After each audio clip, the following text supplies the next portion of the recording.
चाहिए कि जो युवा यहाँ बैठे हैं ये मूल निवास, अभी हिमांशु भाई ने जितनी बातें बोली है यकीनन अक्षरशः एक एक शब्द बिल्कुल वो है जो हमारे सीने पर चुभे हो, आपके अगर नहीं चुभे हो। सोचिएगा हमारे पहाड़ में जो बड़ी बड़ी होर्डिंग लगा रहे हैं कि भैया हमारे यहाँ 2,82,000 कितना इन्होंने बोला प्रति व्यक्ति आए हैं, और पहाड़ पे वही जाकर देखो तो 88,000 90,000 रुपया, 88 से 90,000 रुपया सालाना हमारा आदमी कमा रहा है। तो सोचिएगा वो कम से कम आ रहा है 7,000 7,500 रुपये प्रति महीना, इतना हम कमा रहे हैं। और वो भी खासकर मैं मान के चलूं तो ये उत्तरकाशी, रुद्रप्रयाग और चमोली हमारे 4 धाम है, हमारे जो हमारे सिद्धपीठ है, जिनकी वजह से थोड़ी बहुत आमदनी है।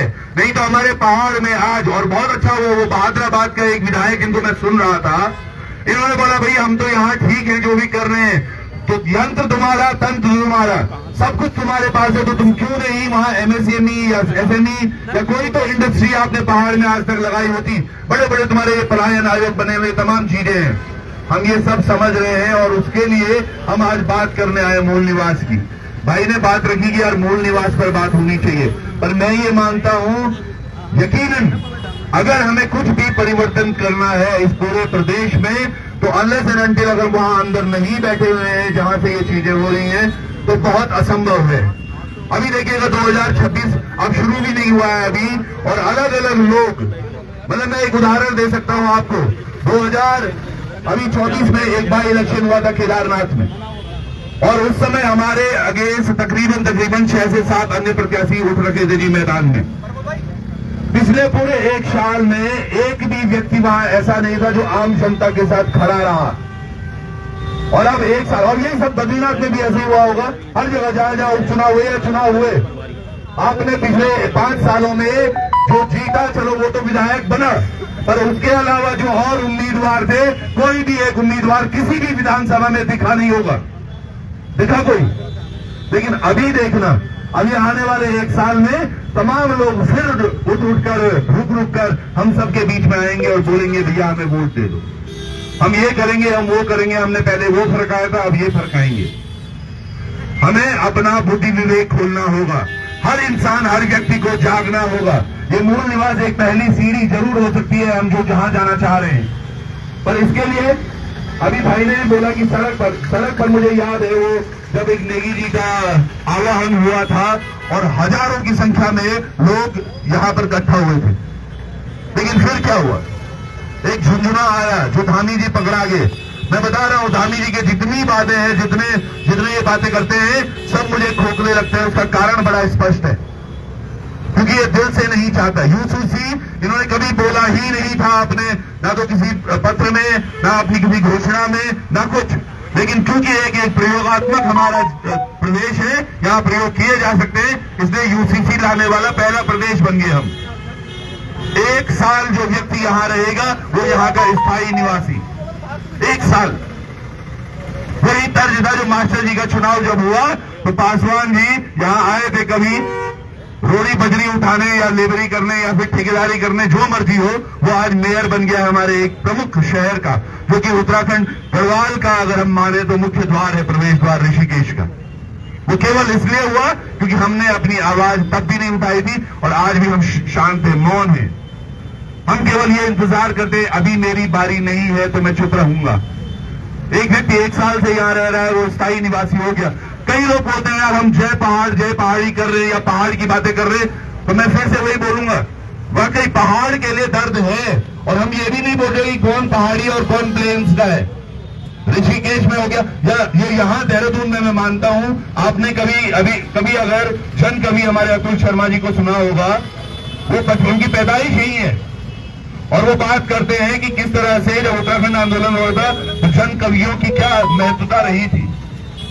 तो हम ये बोल नहीं रहे कि केवल नेगी रावत या थपलियाल पोखरियाल यहाँ के, यहाँ का हर व्यक्ति जो यहाँ था मूल से, उसको उसका हक देना हमारा अधिकार है, और उसी के लिए हम लड़ रहे हैं।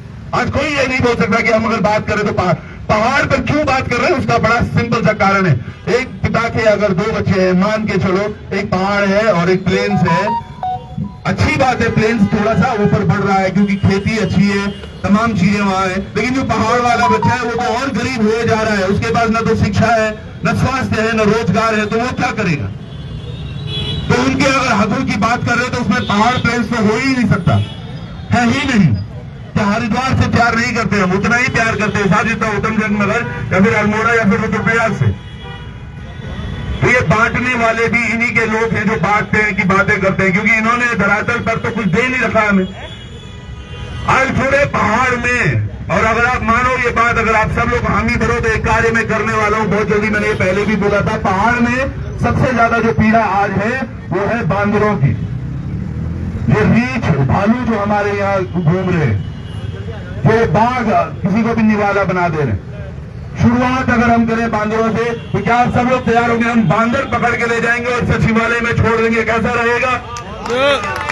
हम सब लोग ये करेंगे और हर जिले से, हर ब्लॉक से हम बंदर पकड़ के लेके आएंगे, या तो यहाँ सचिवालय में छोड़ देंगे, नहीं तो इनकी विधानसभा में छोड़ देंगे। इनको एहसास तो हो, इनको एहसास हो इस बात का कि आम जो जनता है जो वहां पर थोड़ा बहुत खेती बाड़ी करने का प्रयास कर रही है, वो किस दर्द में है, किस दुख में है।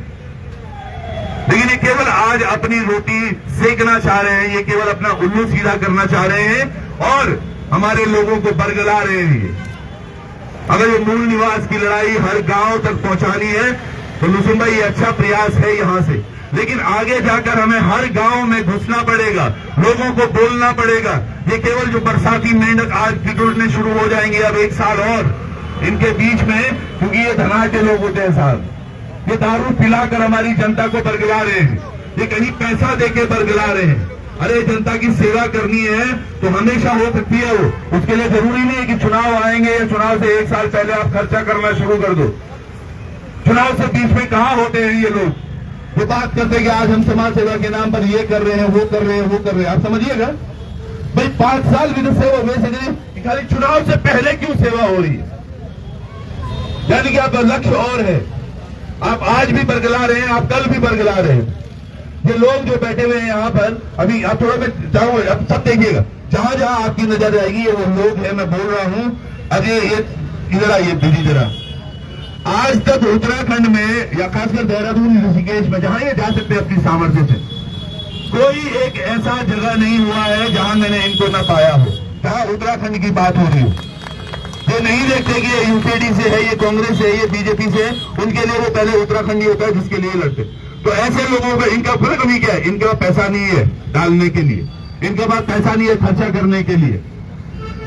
हमारे पास इतने सारे लोग हैं, वो छोटा भाई अभी इतना अच्छा यहाँ पे गाना गा के गया, हमेशा जय हिमालय करता रहता है, उसकी उम्र भी नहीं है साहब अभी इतनी, लेकिन उसके जो जज्बात है वो भगत सिंह से कम भी नहीं है। मैंने देखा उसको पढ़ते हुए, एक 12वीं का बच्चा मुझे पिछली बार एक आंदोलन में मिला, मूल निवास के ही, वो कहता है भैया मैं उत्तराखंड के लिए करना चाहता हूं, जब मैं 6वीं 7वीं में था तब से करना चाहता हूं, लड़ना चाहता हूं। ये भाई साहब मौलाना दिख रहे हैं मुझे, भाई साहब खड़े उठना जरा आप, क्या नाम है जी आपका? शहजाद पहाड़ी। इनका अब कोई मुझे बोलेगा कि इनका क्या मतलब बनता है जी ये यहाँ बैठ रखे। ये तमाम वो लोग हैं जिनको उत्तराखंड का दर्द है, उत्तराखंड की पीड़ा को लेकर ये लोग बैठे हुए हैं, और आप लोग ये लगता है कि नहीं अभी हमारी बारी नहीं आई। ये मूल निवास में बता रहा हूं, सोचिएगा सर कितनी बड़ी बात है। हर प्रदेश का मूल निवास है, उनका अधिकार है, और हमारे वो अधिकार को छोड़ के इन्होंने स्थायी निवास का ठप्पा लगा दिया कि तुम केवल स्थायी निवासी हो, तुम मरो ऐसे ही। और अगर कोई आवाज उठाता है तो ये उसको बोलेंगे एंटी नेशनलिस्ट है, ये बरगलाने का काम करता है, ये ऐसा है, ये वैसा है, तमाम चीजें ये कर रहे हैं। पर आज हम सब लोगों को, और गांव गांव जाकर ही हर व्यक्ति अपने गांव में जाकर ये बात बताए, अपनी माताओं को, बहनों को चची तय बॉडी तय गोमाजे तक बोला। आप बोलो मुझे कि जो आज ये सरकार जी कितना बड़ी तानाशाही सरकार हुई, ये हमारे कितना जीन उखाड़ो हराम कर ली, और ये आने वाला वक्त में हमारे बच्चों का खातिर कुछ नहीं छोड़ना, तो हम तब बतौना पड़ू। हम नहीं बतौला तो केन बतौन, क्योंकि ये कभी नहीं चाहेंगे कि जनता को सच पता चले इनका, और इसके लिए हम सबको जिम्मेदारी लेनी होगी। लुसुन भाई और जितनी भी टीम है मूल निवास भू कानून संघर्ष समिति की, आप सब लोगों को जहां जहां पर भी जरूरत पड़ेगी हम आपके साथ खड़े हैं। कई गांवों में जाना है, कहीं पर कुछ रैलियां आपने आयोजित करनी है, कहीं पर कुछ भी करना है, आप यकीनन हमसे संपर्क करें, हम हमेशा लड़ते रहेंगे। गिरजा ने बोला था ना, हम लड़ते रहे बेड़ी, हम लड़ते रोला, तो हम लड़ते रोला जब तक जान है, जब तक है। अभी मैंने कल परसों एक वीडियो देखा था, वहां पे आप सभी ने देखा होगा। मतलब सोचिएगा, हमारे उत्तरकाशी की एक बढ़िया आपने भी बनाई थी, खोली बना दी हमने, लाखों रुपए खर्च हुए उस पर, और परसों मैं देख रहा था उसको तोड़ के हटा दिया क्योंकि वहां पे अब कुछ और बनाना होगा। अरे तुम कर क्या रहे हो? जो मतलब तुम्हारा ये यहाँ इतनी सारी, अभी ये पीछे G20 का सम्मेलन हुआ था, पूरे देहरादून की सारी जो दीवारें हैं, बड़े बड़े पेंटर मैंने देखे बाहर से आके वो पेंट कर रहे हैं उनमें, बेटी बचाओ बेटी पढ़ाओ, कहीं कुछ स्लोगन कहीं कुछ स्लोगन। अभी मैं देख रहा था दिलाराम DL रोड पे वो मिटा के उस पर अब ABVP का कर दिया। या ऐसे कई और भी हो सकते हैं, ये नहीं है फिर ABVP वाला। पर मैं ये बोल रहा हूं, तुम्हारी कथनी और करनी में कितना अंतर है। जो तुमने वो इतने करोड़ों रुपए इन्वेस्ट करे, वो किसके बाप के थे? धामी के थे क्या? या उसके किसी और आका के थे? ये हमारा टैक्स का पैसा है, हमारे लोगों का पैसा है। अगर ये बात करते हैं, इनकी नजर आजकल मैं देख रहा हूं त्रियोगी नारायण पर पड़ी हुई है, क्योंकि त्रियोगी नारायण में बड़ी शादियां हो रही है। अरे यहां तो बड़ा अच्छा बिजनेस हो रहा है, एक काम करते हैं, इसको पूरी तरह से एक्वायर कर लेते हैं ताकि ये पैसा भी हमें आ जाए। बद्रीनाथ केदारनाथ तो इन्होंने कर ही दिया जी। आज हमारे तीर्थ पुरोहित भाई साहब यहाँ बद्रीनाथ से बैठे हुए, मैं खुद केदारनाथ से आ रहा हूं, अभी कुछ दिनों पहले हमारे तीर्थ पुरोहितों के हक को, वही मूल निवास वाली बात है जी। हमारे मूल निवासियों को लिए काम नहीं है। और सोचिएगा, अडानी जिसको कि ABCD नहीं पता है रोपवे की, उसको 4,500 करोड़ का इन्होंने प्रोजेक्ट दे दिया कि तू जाके यहाँ वो बना दे रोपवे। 4,500 करोड़ साहब।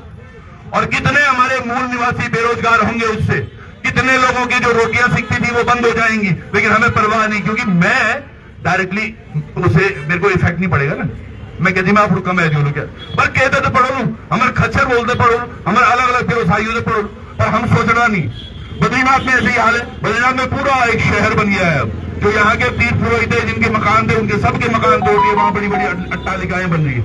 ये हमारे हर जगह से अधिकार छीने जा रहे हैं, और ये छीने तब जा रहे हैं क्योंकि हमारे पास मूल निवास नहीं है साहब। वो 1 साल पहले यहाँ आया ना, वो भी बोल रहा मैं भी तो स्थायी हूँ, तेरे पास कौन सा प्रमाण पत्र है बता? तो वो भी वही है, वही मेरा खून तेरा खून किसका खून, सबका खून बराबर ही कर रखा है इन्होंने। अधिकार नहीं है, हमारे अधिकार छीने जा रहे हैं। तो ये अधिकारों की लड़ाई है साहब। और बहुत बहुत धन्यवाद पूरी समिति को, आप सब लोग लगे वो उस लड़ाई को लेकर। मैं एक बार फिर से चाहूंगा आप सब लोग जोर से बोले, जय उत्तराखंड।